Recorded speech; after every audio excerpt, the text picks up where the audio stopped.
Bonjour à tous, je suis Karine, psycho-énergéticienne et aujourd'hui j'ai envie de vous parler d'un mot qu'on entend souvent, parfois même trop souvent, la résilience. Ce mot est devenu très à la mode et comme tous les mots à la mode, il est parfois vidé de son sens profond. Alors aujourd'hui je vous propose de le revisiter ensemble dans sa richesse psychologique, dans sa résonance énergétique et dans sa réalité quotidienne. Nous allons donc parler de ce qu'est vraiment la résilience avec les apports de Boris Cyrulnik, d'où elle vient, ce qu'elle permet dans nos vies personnelles et professionnelles et comment la cultiver avec conscience. Le mot résilience vient du latin resilire qui signifie rejaillir, rebondir. La résilience est aussi utilisée en physique, c'est la capacité d'un matériau à reprendre sa forme initiale après un choc. Et dans le langage courant, c'est la capacité d'un individu à se reconstruire après une épreuve, une blessure, un traumatisme et à rebondir même.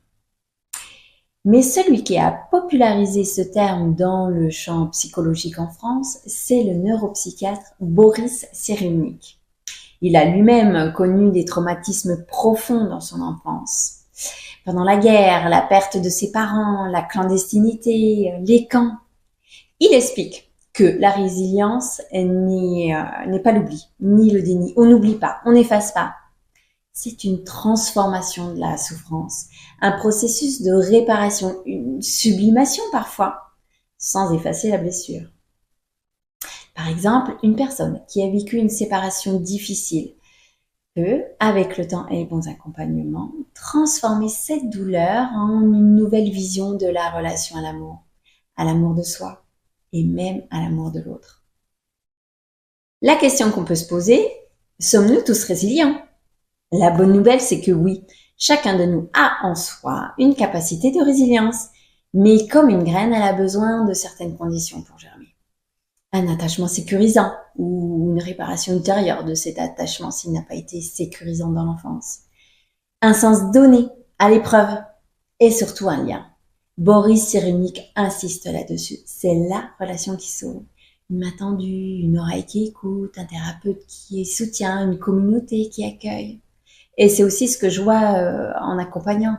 Les personnes qui évoluent le plus ne sont pas les plus fortes, mais celles qui acceptent d'être vues, entendues, accompagnées. Prenons des exemples concrets. Un exemple personnel. Imaginez une femme qui a traversé une fausse couche ou un deuil périnatal. Elle pourrait s'effondrer, c'est légitime. Mais un jour, elle choisit de transformer cette douleur en chemin de conscience. Elle s'engage dans un accompagnement. Elle crée un cercle de parole pour d'autres femmes. La blessure est toujours là, mais elle rayonne autrement. Un exemple professionnel. Prenons un manager qui a été humilié publiquement dans une réunion importante. S'il ne travaille pas sur cette blessure, il risque de devenir autoritaire ou méfiant, fermé. S'il prend le temps d'en parler, de se reconnecter à sa valeur et de renforcer sa communication émotionnelle, il peut devenir un leader profondément humain, capable de créer un environnement plus sûr pour les autres. La résilience en entreprise, c'est aussi savoir revenir plus fort après un échec, mais pas plus dur. Un professionnel résilient, c'est reconnaître ses émotions, tirer des leçons et rebondir sans se blinder. Allons voir ensemble les avantages et les risques de la résilience.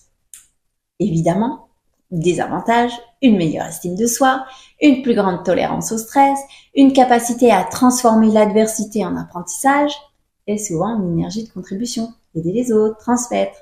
Mais il peut y avoir aussi des risques.